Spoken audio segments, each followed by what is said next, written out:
अपने सामान में मंशियात और असला छुपाकर स्मगल करने वालों की तादाद में पाकिस्तान में इजाफा हुआ है। आए रोज ऐसे अफराद की गिरफ्तारियां एयरपोर्ट्स पर की जा रही। रावलपिंडी एएनएफ ने इस्लामाबाद एयरपोर्ट पर ऐसी ही एक कार्रवाई की है। बैरून मुल्क रवाना होने वाले मुसाफिर के सामान से 1.5 किलो आइस बरामद हुई।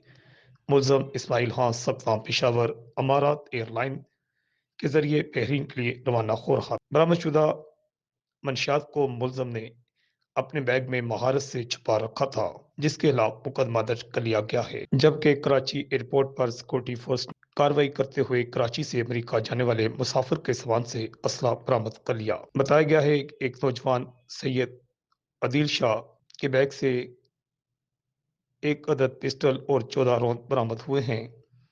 अदील शाह को मौका से गिरफ्तार करके कार्रवाई का आगाज कर दिया गया है।